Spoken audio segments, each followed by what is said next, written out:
Welcome, everybody. I'm happy that you found the time to participate to this webinar, which is held by Eclipseina and Protos. So it's me, Annette Kempf, and Thomas Schütz.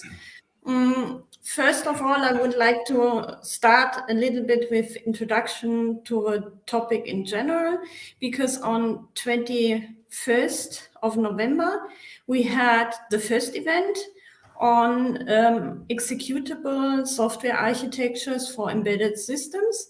And I think it's really good to be aware that architecture is very, very important because it's giving the structure.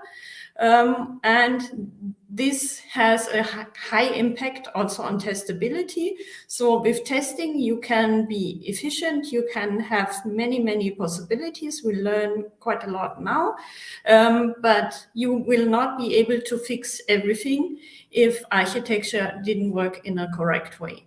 So I would be happy if you have also the time to have a look on the previous event. It's also on YouTube on the same channel. And today we are looking at continuous integration for embedded system, which has a high impact, or it is connected to testing and testability. And I'm very, very happy that Thomas found the time again to do this second webinar or technical talk with us. And I'm also interested. I heard a lot in the past from Thomas, but every time I see a technical talk from him, I learn something new. Even if it's just a little, I learn something every time, and I really enjoy every time he's doing a technical speech. So I would like to hand over to get the core. Yeah, thank you, Annette. Happy to be here again. And today we are going to have a look at continuous integration for embedded systems. Let's dig right into the meat. Why do we want continuous integration? Why do we want to test?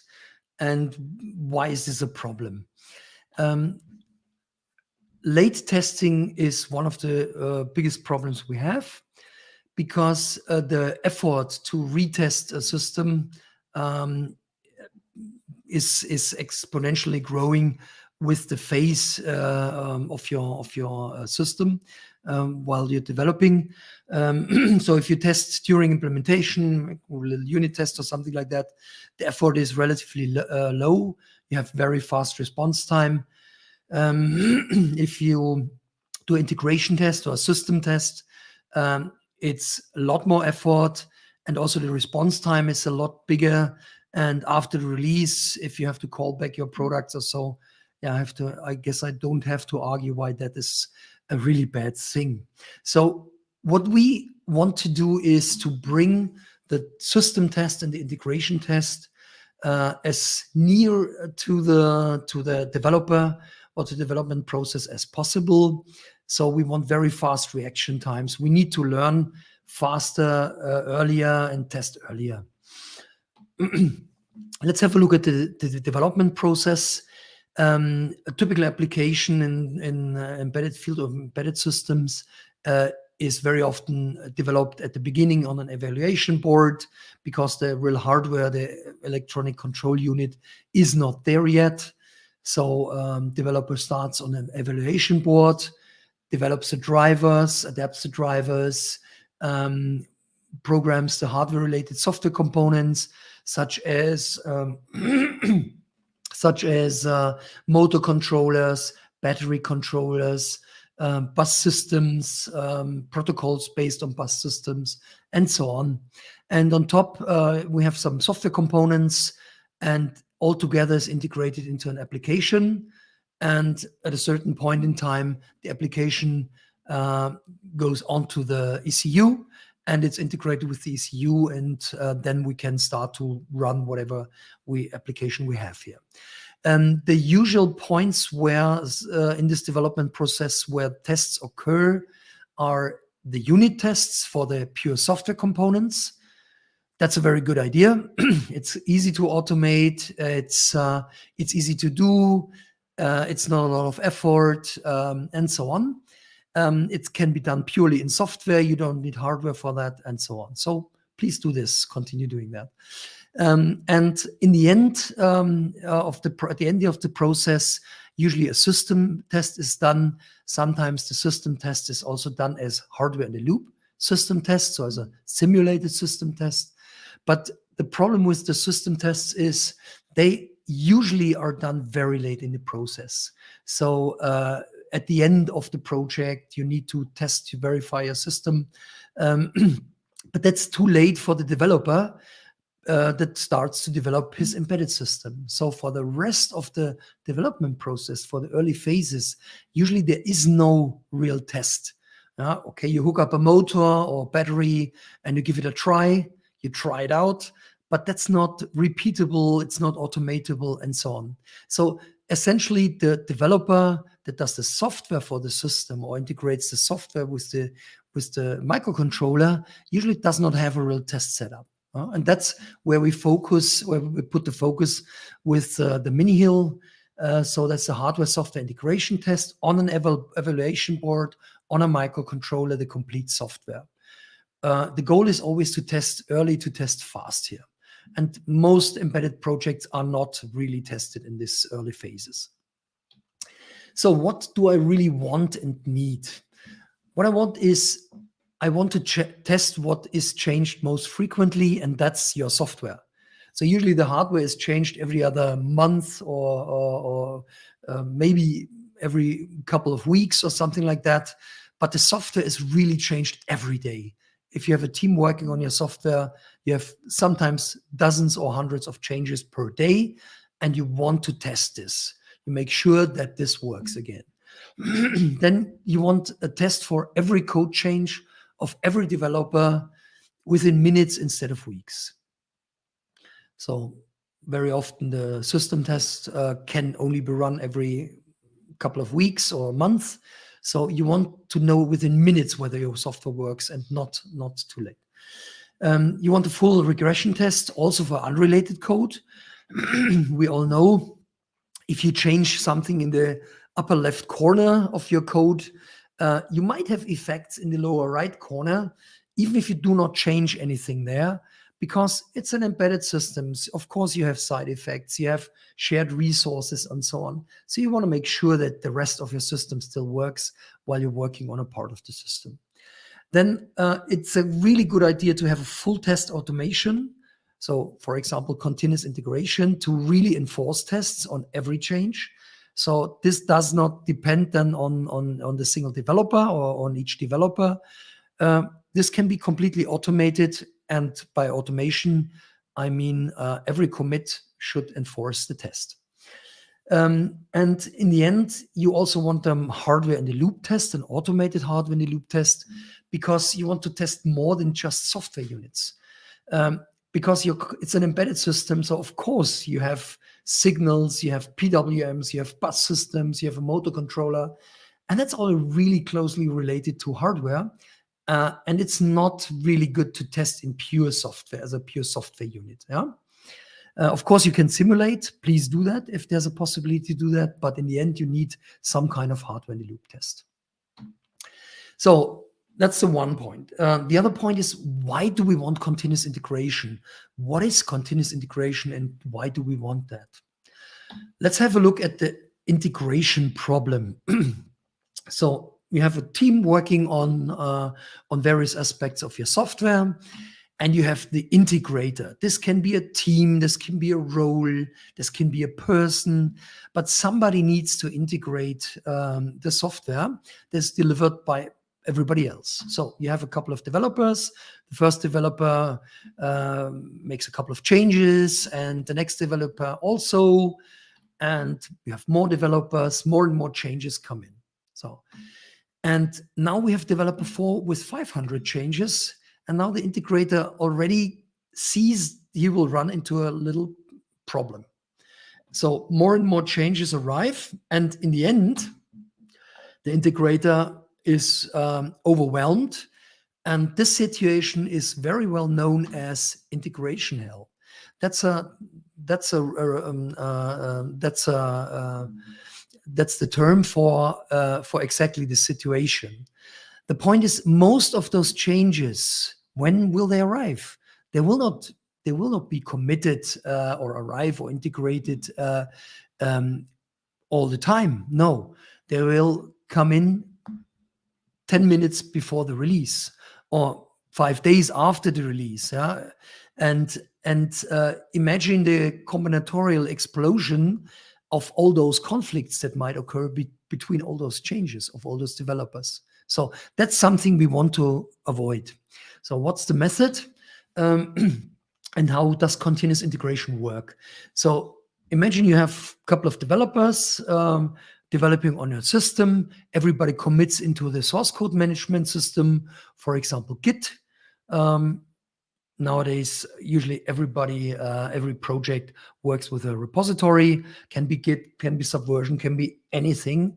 And every commit of every developer triggers the continuous integration server. So continuous integration server is a piece of software running on a server, for example, a Jenkins server or a Azure server or a GitLab, GitHub. They all come with continuous integration, and every commit triggers an automated build of the software, automated tests, and automated releases. Please also automate the release, even if you do not send the release directly to the customer. But the next department might be interested in the tested release because they want to run the system test, for example. So, and the point about the automated releases is, if you always create an automated release, you know that you can always generate a release whenever you need it. So if you need to make a fast release for a bug fix, for example, you know you can do it because it's automated and it runs every time. So what are a couple of principles behind continuous integration? Every change is integrated and tested. Not nightly, not weekly, not on the weekend. Every change. That's very, very important. Early and often is the motto here. Fail fast. So if you commit often and if you commit early, the system you enable is the continuous integration to fail fast, to get a fast response. So by doing that, bugs can be detected and fixed very early in the process, sometimes within minutes. In a field of embedded systems, usually you do not have compile and test times that are very, very long. So sometimes you get a response within minutes if something fails. So that's really nice to have, because if you know within a couple of minutes that your commit failed, it's not very likely that another person did a commit in the same time slot. And it's very likely that you still know what you changed. So it's also very likely that you know how to fix the bug and that you can fix it within minutes instead of hours, and you don't need to discuss this with your colleagues because it's your bug, because you committed you did the last commit. No? So a couple of continuous integration rules and principles. For me, the most important is quality equals speed. It's a mathematical equal. So this also means speed equals quality. So if you have a high quality, you speed up your development process. If you have a very speedy development process, you have time for quality. And so you can really improve both by introducing continuous integration. I've seen this very often. Has always a positive effect. So commit early, commit often. We already had this. Never commit broken code, because if the code is broken, if it doesn't compile, the next commit will also be broken because of you. So fix build problems immediately. If not, you invalidate the continuous integration for the next committer. Fail fast for fast feedback. This also means if you have long-running tests, run them in a second stage. First stage, when you commit, run your fast tests. 5 minutes, 10 minutes, 15 minutes, that's all okay.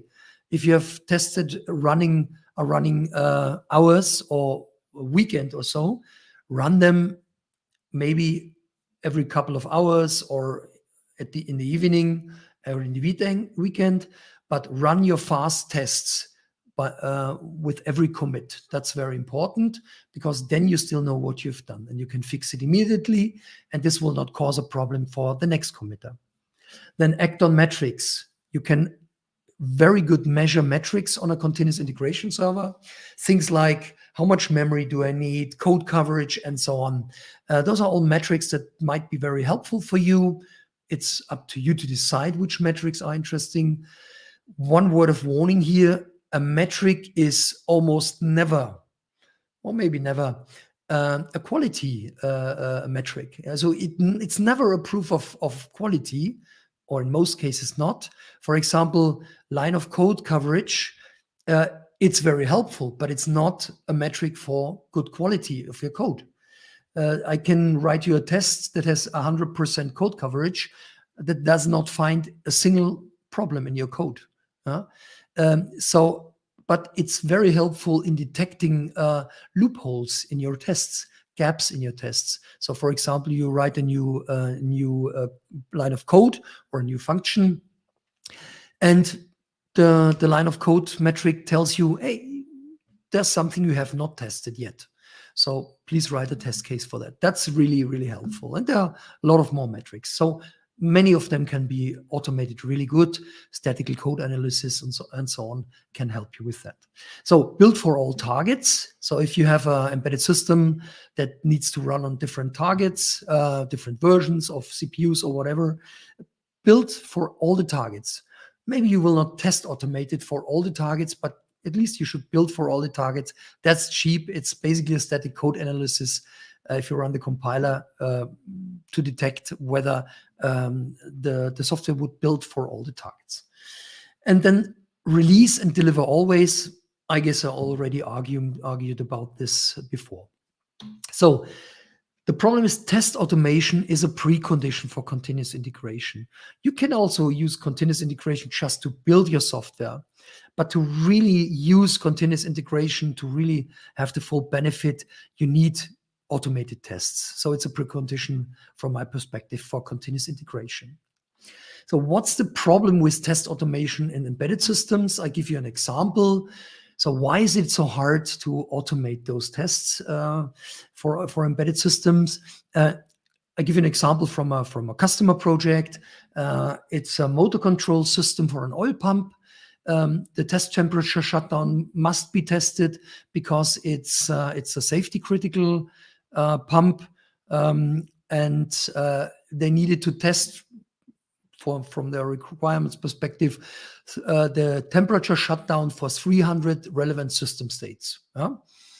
And what did they do before we got in contact with them? They had a climate chamber, very big climate chamber. They put in the ECU with the power electronics, with the temperature sensors, with the Hall sensors, and the motor, and the pump, and the hydraulic system. Then they had some test scripts that turned on the temperature, brought the temperature within, let's say, an hour, 2 hours, 3 hours to the right temperature. A very slow system. And then they wanted to test, and suddenly somebody says, "Oh, the hydraulic liquid oil is empty." So they have to open the climate chamber, put in the oil, and the temperature drops. And so it's really hard to automate such a system if you build in if you test the complete system. So the test theoretically would have taken around 30 days for all the states. But it's very, very hard to automate such a system. So it actually never ran those 30 days. So what we did is we took out the microcontroller with the complete motor control software and the complete drivers. So basically the software exactly as it's delivered in the product on the right microcontroller that's also directly in the product. but we simulate everything else. So the whole environment, the sensors, all the motor, the power electronics, and so on is completely simulated, which allows us to run the tests very fast.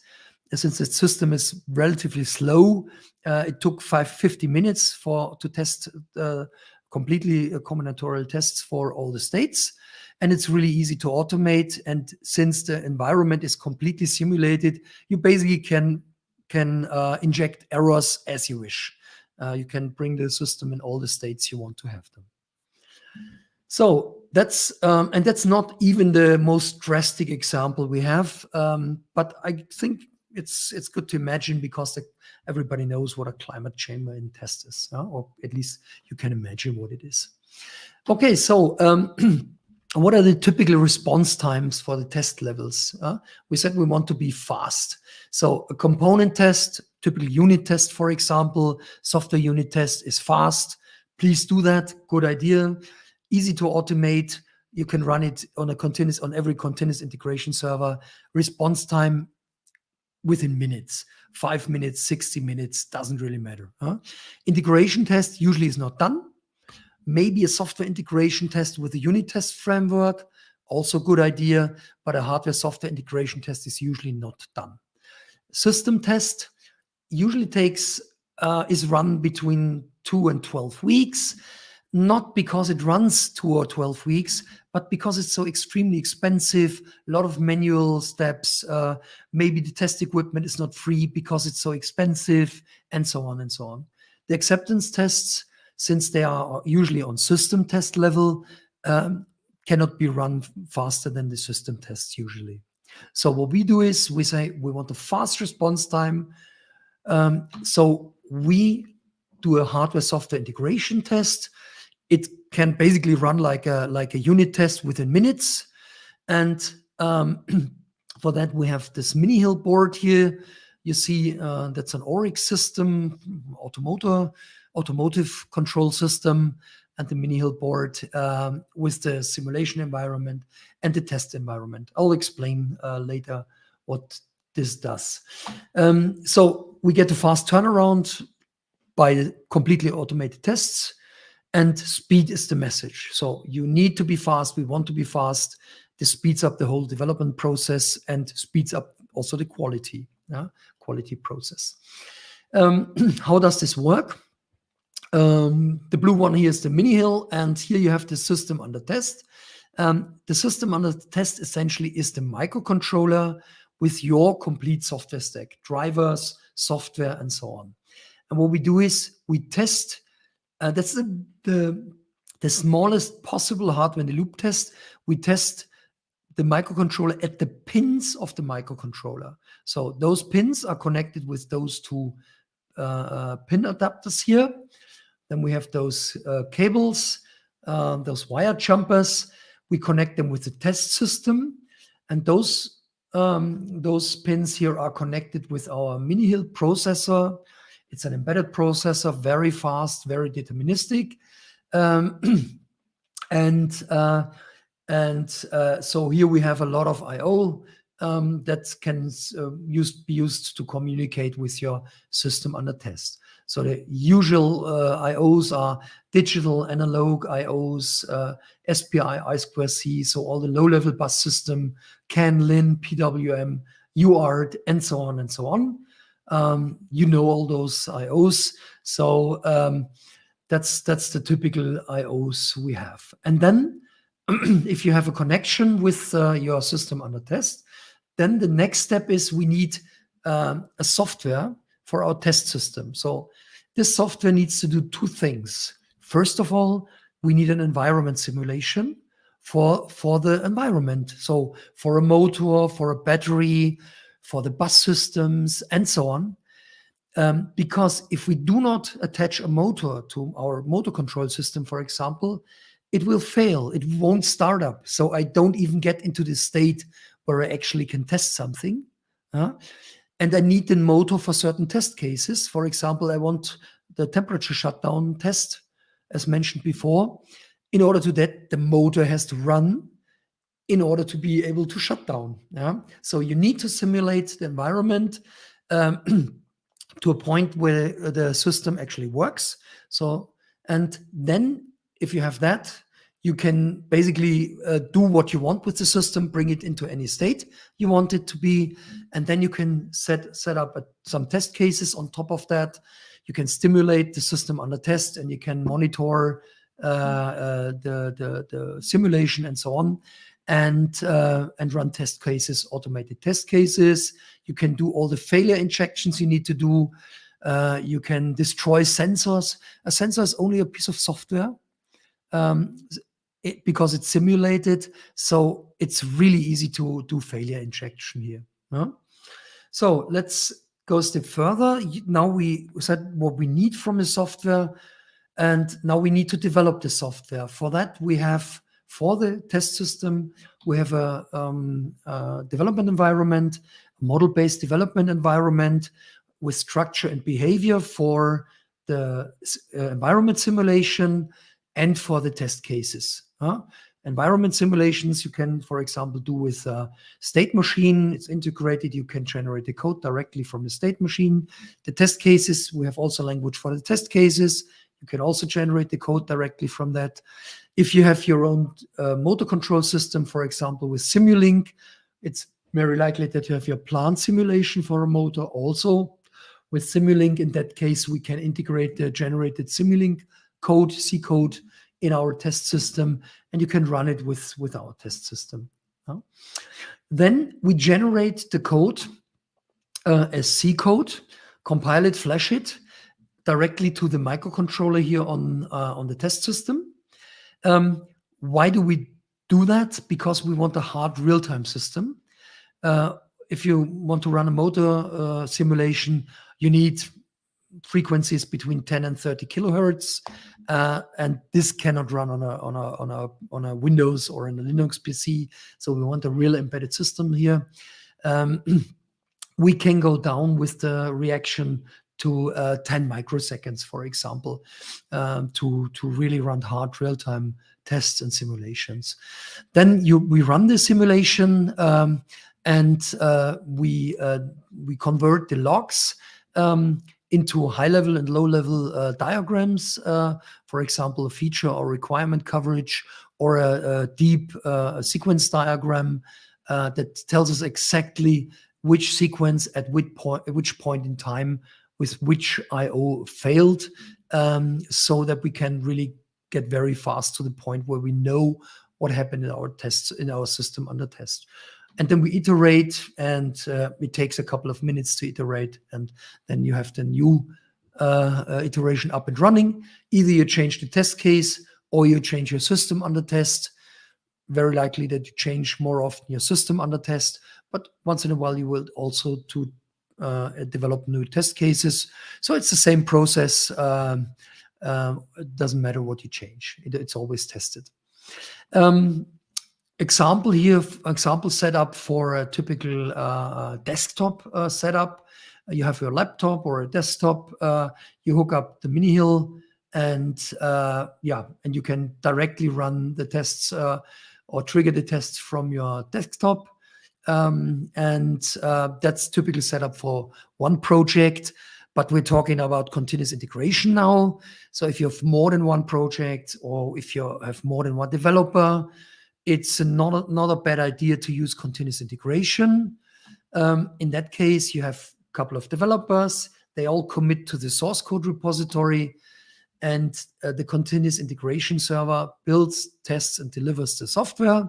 Here you see a typical setup with the Mini-Hill, with 8 Mini-Hill boards for 8 different projects.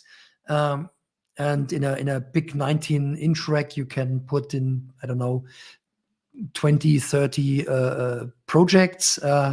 So it's important that they are standby, because you want every commit to trigger the test. So you do not want to change your board, because you want it to be very reactive.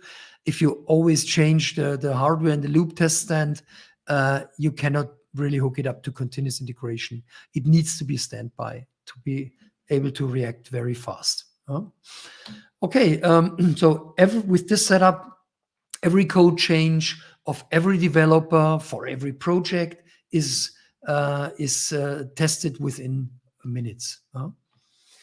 So let's have a look at my demo I brought. I brought a demo here. I have just a second. I have here a demo setup here. That's a continuous integration setup for the mini hill here. It's hooked up to my laptop, and I have a Jenkins server, and I'm showing you now what this looks like. So it's locally on my machine, can also run, of course, on a continuous integration server.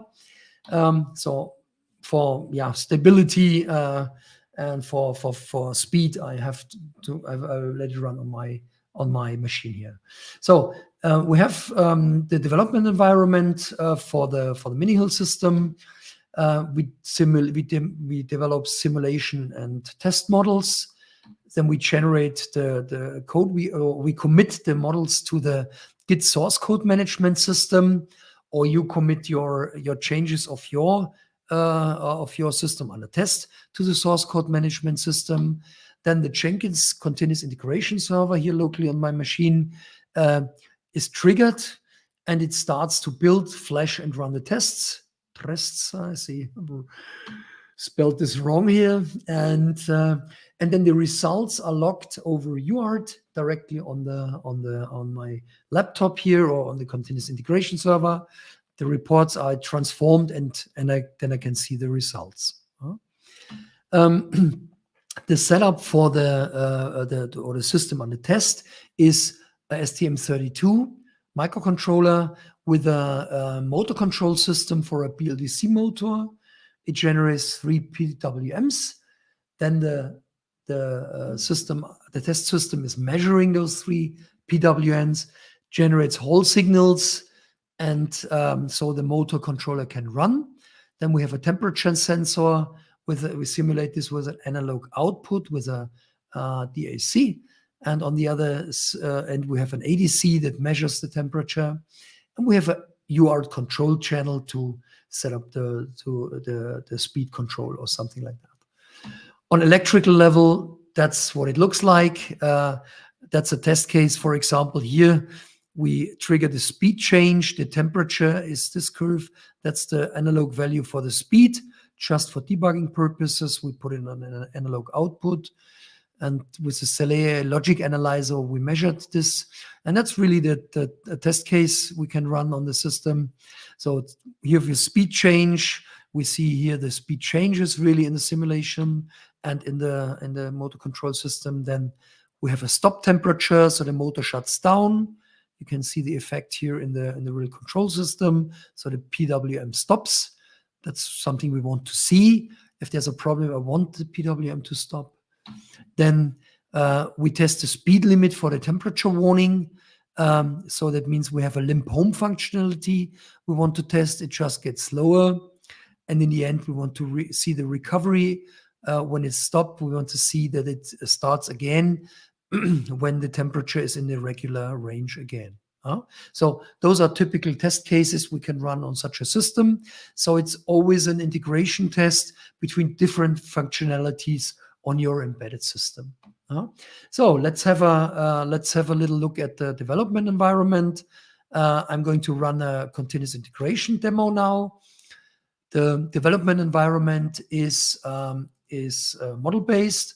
Everything that's in this actor, so in this component here, is generated, compiled, and runs on the system, on the test system. So here on this side, that's your code.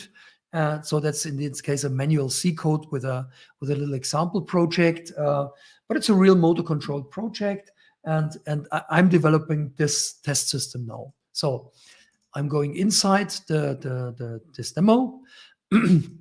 So that's the structure of the test system. First of all, I need some IOs. I need to have a digital and an analog adapter, a UART adapter. Then I have a duty capture adapter for 3 PWM duty cycles.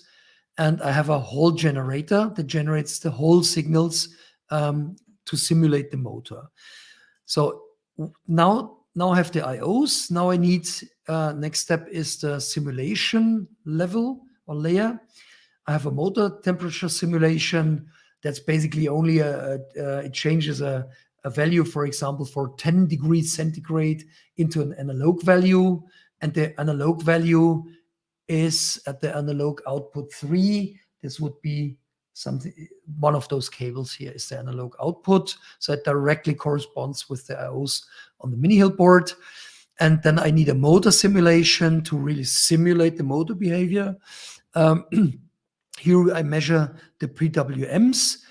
The measured PWM goes into the motor simulator, and then the motor simulator calculates the new speed, generates the new speed or propagates the new speed from the Hall gain out port to the speed port of the Hall generator, and it really sets those 3 digital outputs.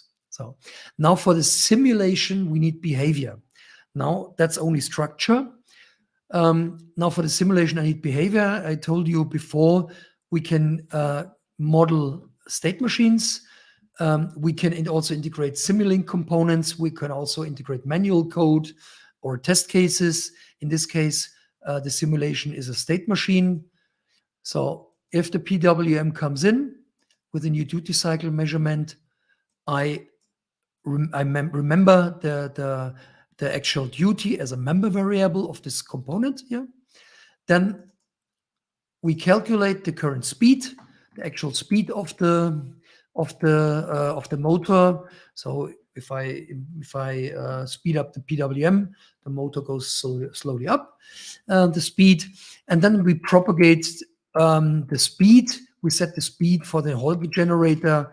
The Hall generator here, you can see the interface, has also other functionalities, not only set the speed, also set direction. And now I could do failure injection by, for example, changing the direction and see what my system under test does.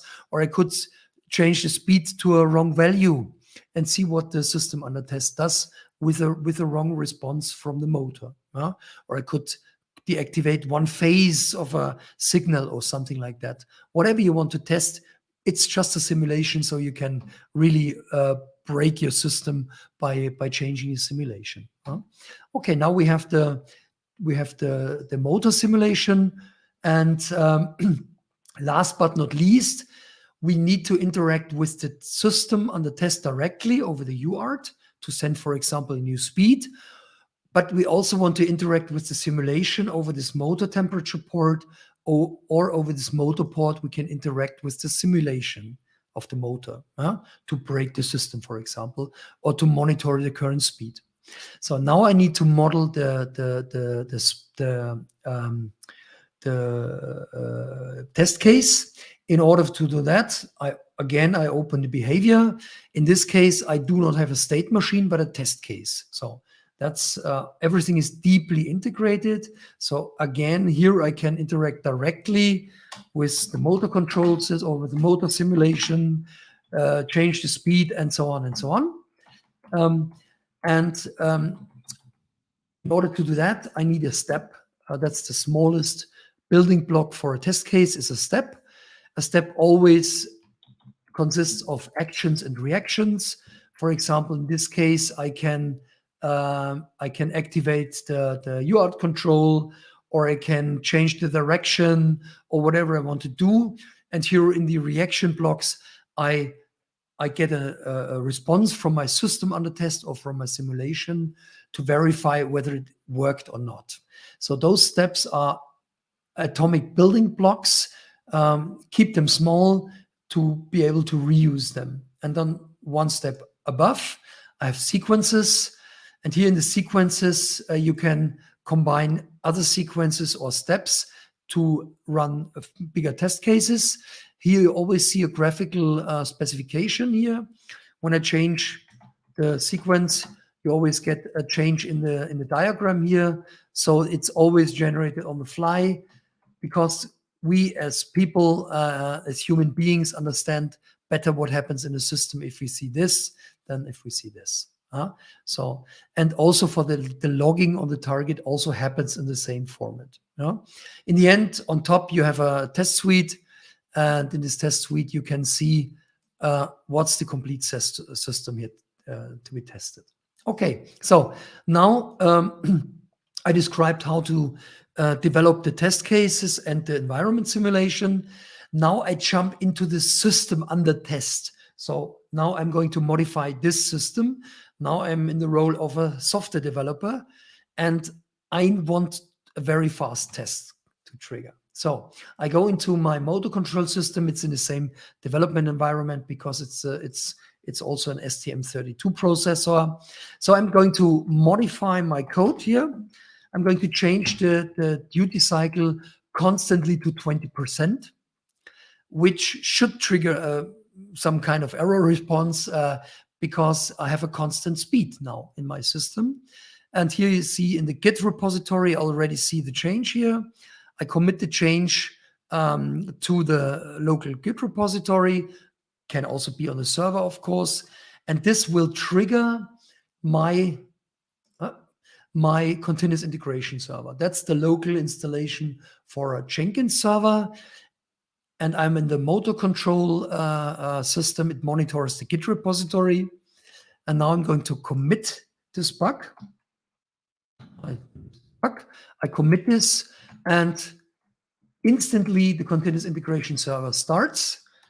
I'm going to show you the camera because then you can see what the system does. So now the system is built. You can see how it's built. And just a second here. So, and now you see the LEDs have gone out. Now the system, the test system has been flashed new. The system under test has been flashed new. And so check out, assemble, so build project, flash, and now the tests are running. We can have a look at the running tests on a command line perspective, but you don't need this. You will see why in a second. So now the tests are running automatically on the board. The complete simulation, all the PWMs, all the signals are running into both directions. And when the test case is done, so I see 31 seconds. That's not a long time here.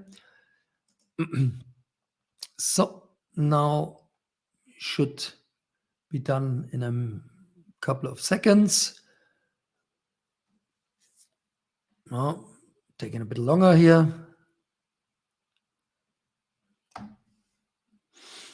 So, as it's simulator application doesn't respond. Sorry about that. I probably have some connection open here. Just a second. You see, it's a live demo. I'm going to run it again. Usually if something like this happens, we make a reset or something like that. But to be honest, that is the first time in a very long time that this happened to me in this demo. So we flash again. And we run the tests here.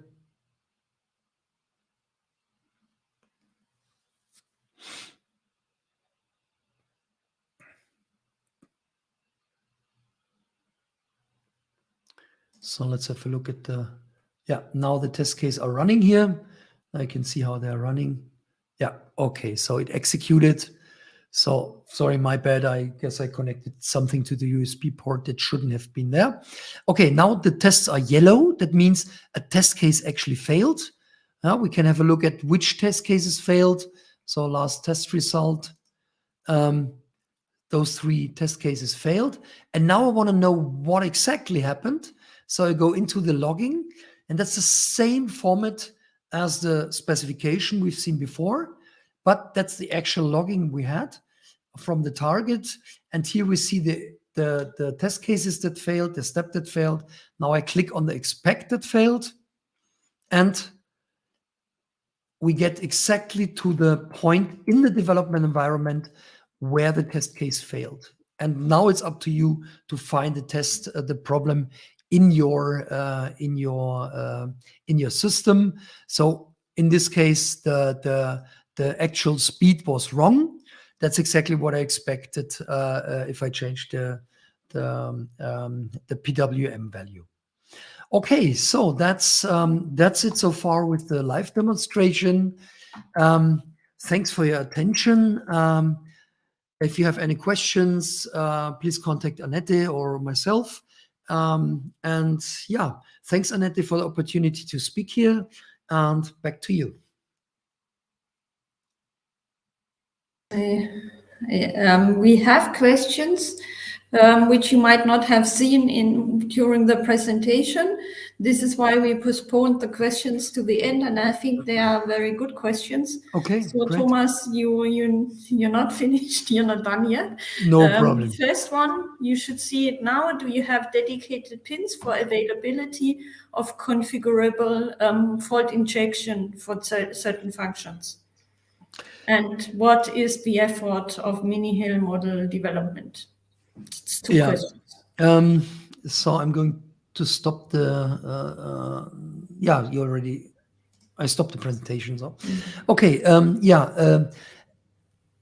the question is always what kind of failures do you want to inject? That's always very specific for your system. So the mini-hill as a standard system can only provide the IOs, certain standard protocols, and so on. But usually embedded systems are very specific. But of course, we have a lot of IOs on the mini-hill board. So if you want to, for example, disconnect an input or an output, you can directly hook this up to a pin on the mini-hill, and we can deactivate an input or output based on this information. And of course, we have a lot of best practices out of a lot of domains, a lot of projects where we can easily discuss this. What are the failure injections you want to realize? So give us a call if you want to discuss this, no problem.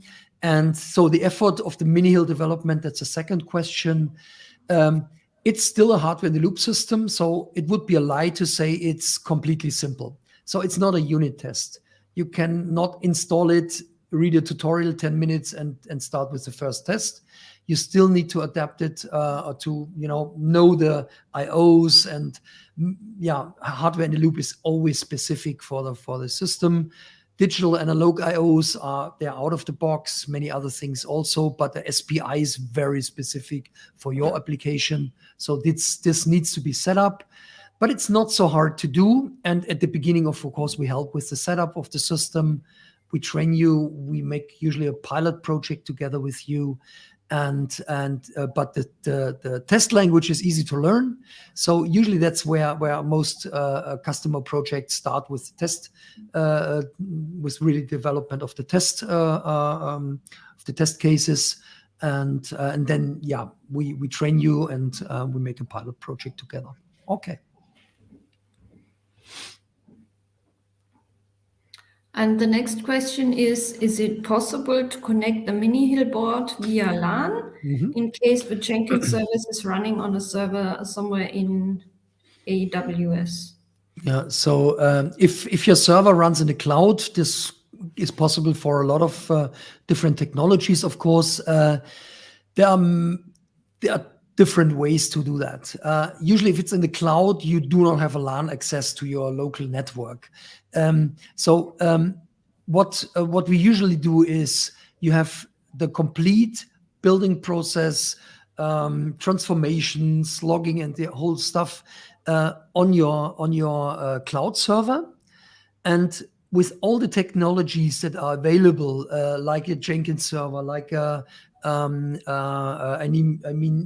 the Microsoft, the Azure cloud, you always have a runner that can run locally. So you need to hook up the mini-hill either over a USB port or over LAN somewhere with your server.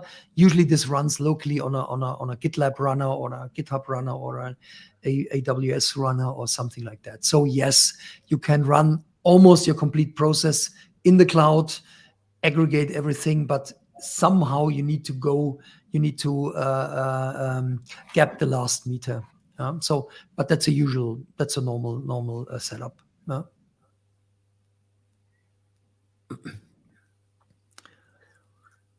Are there any more questions? Seems like no. Okay, great. Okay. So I guess one thing is still missing. Annette wanted to, I guess, Annette, you still wanted to share those LinkedIn groups. Yeah, but if I tell, you can also find. So the invitation was coming for most people via Xing, and as you might know, Xing will delete this group feature and also the event feature. So we are forced to move more or less all the people who are interested in these topics of embedded academy from our group at Xing with 13,000 followers to LinkedIn. So far, not many have been switching. We have two groups. We have a German-speaking group, which starts with Weiterbildung, like further education. And we have another group which starts with Embedded Academy. So if you search us at LinkedIn, you will find it. And of course, we will continue on publishing live demos, learning videos, glossary units, our trailers, and so on at the YouTube channel. And we also have a channel at Instagram, which is also called Embedded Academy. So we are forced to switch. And this switching also will have an impact on the language, which is in this environment not so relevant, but we will more and more switch to English because we don't have a pure German-speaking channel anymore. So I want to thank you very much, and I would be very happy if you stay with us, either on YouTube, LinkedIn, and so on, to follow further activities. And I want to thank Thomas for this event. Thank you very much, and I hope I can convince you to do more next year. No problem. I'm always here. Thank you for staying with us until the end of this technical talk, and thank you for your interest, and also thank you very, very much for the questions. Yeah. Bye. Bye bye. Have a nice day. Bye bye.